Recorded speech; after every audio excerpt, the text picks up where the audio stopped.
Hello guys, good morning. વાગી ગયા છે સવારના 11 અને રસોઈની તૈયારી થવા માંડી છે.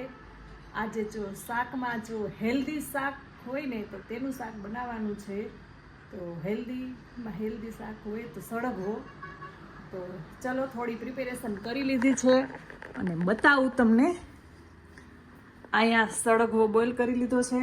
અમારે 3 લોકો છે તેના માટે, છોકરા તો ખાશે નહીં. અને આ છે ટમેટાની ગ્રેવી, ડુંગળીની ગ્રેવી, અને આ છે બધા મસાલા.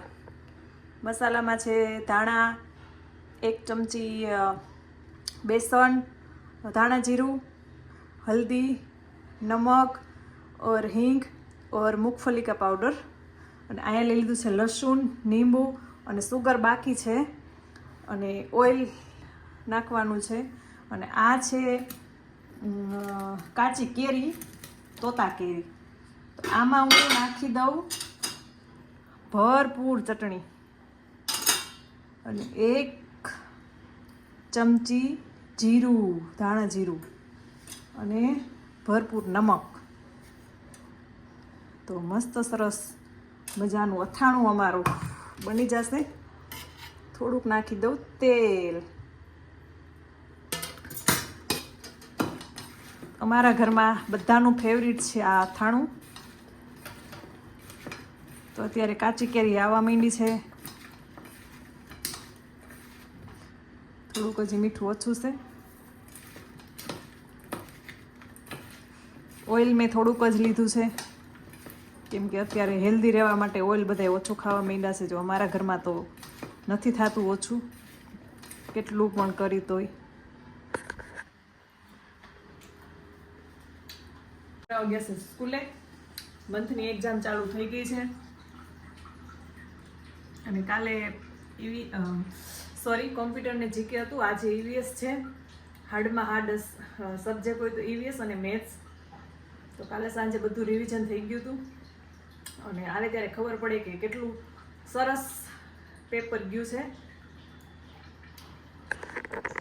તો હવે હું તમને શાકને કેવી રીતે બનાવું બતાવું. જો હું નાની હતી ને, મને થોડું યાદ છે. મારા બા મીન્સ કે દાદીમાં અને હું, અમે બધા પૂરા ફેમિલી જોઈન્ટમાં રહેતા હતા. મમ્મી, પપ્પા, કાકા, કાકી, દાદા, બા, અમે 4 ભાઈ બહેન. તો અમે લગભગ 2 થી 3 કિલો સળગવાનું શાક બનાવતા. તોય પણ ઓછું થતું બધાને. એટલું સરસ હું ને અને મારા બા બનાવતા. અને જે હું અત્યારે બધી રસોઈ કરું છું ને, દેશી રસોઈ, એ મારા બા પાસેથી હું શીખી છું. બાનો પ્રેમ મને ખૂબ સારો મળ્યો હતો નાનપણમાં. બાએ મને બહુ મતલબ શું કહેવાય, બા જોડે હું સૌથી વધારે, મમ્મીથી ને બા જોડે હું સૌથી વધારે રહેતી હતી. અને બધું મને બાએ શીખવાડ્યું છે. તો એ શાક જ્યારે બનાવતા ને એવું શાક અત્યારે નથી બનતું, કેમ કે સળગવો પણ ત્યારે દેશી હતો અને અત્યારે હાઇબ્રિડ આવી ગયો છે. તો એ શાકનો ટેસ્ટ તો મને હજી યાદ આવે. એવું શાક અત્યારે બનતું જ નથી. ખબર નહીં હવે એ જ રીતને એ જ રેસીપીથી બનાવું છું તોય પણ નથી બનતું. તો મારી જેમ બા સાથે કોણ રહ્યું છે અને કોને સૌથી વધારે બાનો પ્રેમ મળ્યો છે અને બાએ કોને વધારે શીખવાડ્યું છે બધી રસોઈમાં, બધી રીતે, કોમેન્ટ કરજો મને જરૂર. અને અત્યારે હજી મારા બા છે, 95+ છે. હવે તો કાંઈ ચાલતા નથી, ભગવાનની ઘરે જવાની વાટ જોવે છે.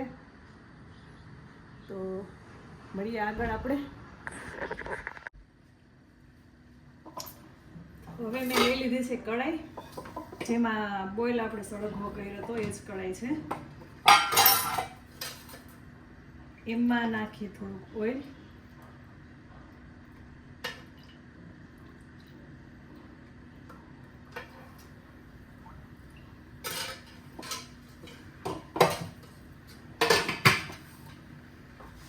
રસોઈ તો મારા દાદીમાએ જ મને શીખવાડી છે, સરસ મજાની.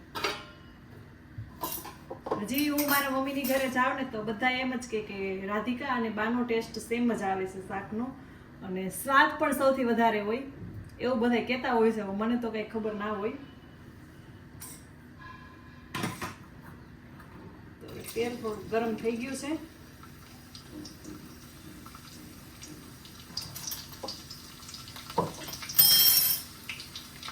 મસાલામાં હવે થોડુંક ઓઇલ બાકી હતું એ નાખી દઈએ. નમકની તો કાંઈ જરૂર નથી. થોડી સુગર નાખીએ.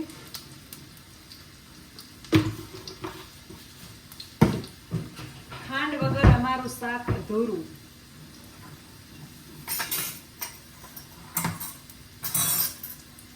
લીંબુ પણ બાકી હતું એ પણ નાખી દઈએ.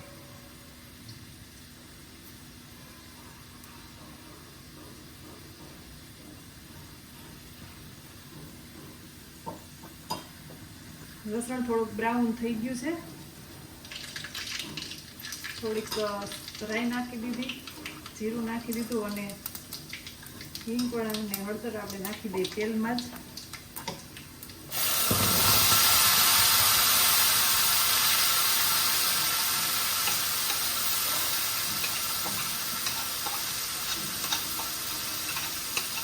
બે ડુંગળી લઈ લીધી હતી નાની નાની.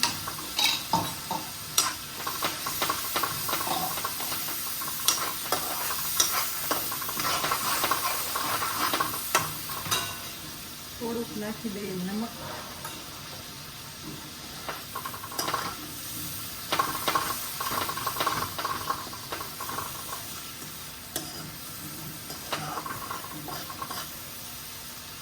અગિયાર વાગી ગયા છે, હજી નથી કામવાળી આવી કે નથી સ્ટિચિંગ વાળી. અહીંયા કોઈ કામના નેઠા જ નથી હોતા, એટલું સ્લો છે. જો અહીંની નવીન સરકાર હતી ને બધાને બેઠા બેઠા ખવડાવ્યું છે ને, તો હવે બીજેપીની ગવર્મેન્ટ આવી છે ને તો બધાને એટલો કામ કરતા હાલ આવે છે. ફ્રીમાં તો કઈ હવે મળવાનું નથી એટલું બધું.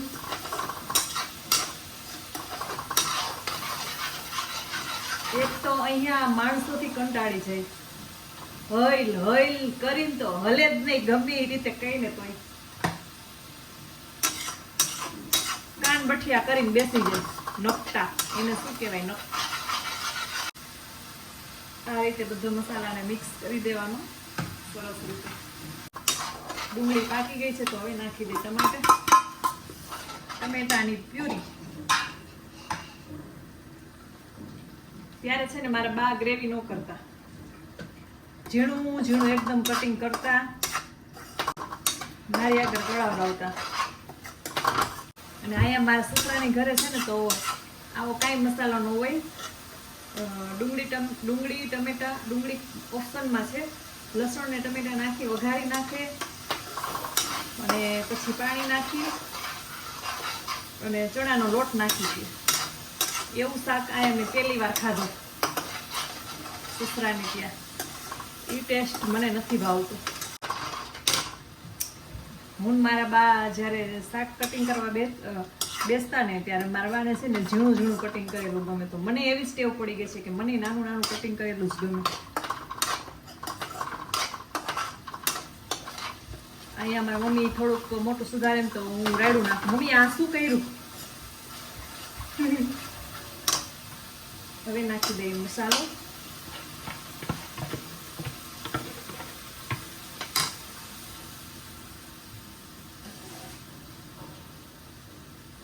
થોડું કમતું નાખી દઈએ પાણી.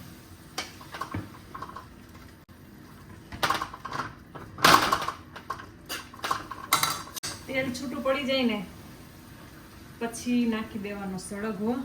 સરસ મજાનું તેલ છૂટું પડી ગયું છે.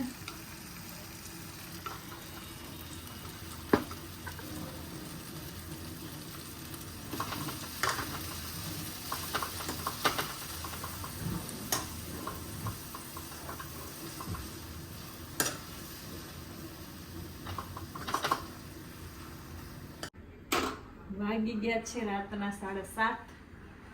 આજે જમવામાં છે ભાખરી, ચા અને આ બાજુ છે ઓરો. અને જોઈ લો બર્તન વાળ છોકરાઓ એટલા બધા કરીને ગંદા. ભાખરી ને ઓરો તો કોમ્બિનેશન કેવું લાગ્યું બતાવજો જરીક કોમેન્ટમાં. અને આધ્યા જોવે છે મોબાઈલ અને મંથ ગયો છે ટ્યુશનમાં.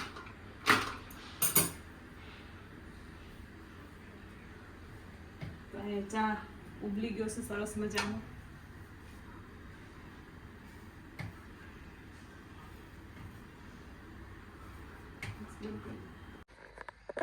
જો અહીંયા અમે ખાઈ પી અને ફિનિશ થઈ ગયા છીએ. રાતના સમય થયો છે. રાતનો સમય કેટલો થયો?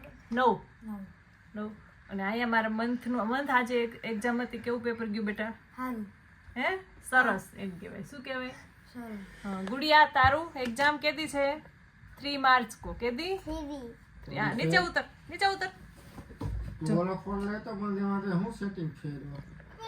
પછી અહીંયા છે અમિત મોબાઈલ જોવે છે. દાદા તેના રૂમમાં મોબાઈલ જોવે છે અને હું કરું છું મારું કામ, સ્ટિચિંગનું કામ. તો હા યાદિયા બોલ, તને બાવીના કેવું લાગે છે? નથી ગમતું? બોલાવી લેવાસ બાને. ન્યા રાખવા રાજકોટ. તો હવે આજનો વિડીયો કરીએ यहाँ એન્ડ. તો અમિત ધીમું રાખ ને મોબાઈલ પ્લીઝ. તો અમારો વિડીયો લાઈક કરો, શેર કરો અને સબસ્ક્રાઈબ કરો. પ્લીઝ સબસ્ક્રાઈબ કરો. Bye bye.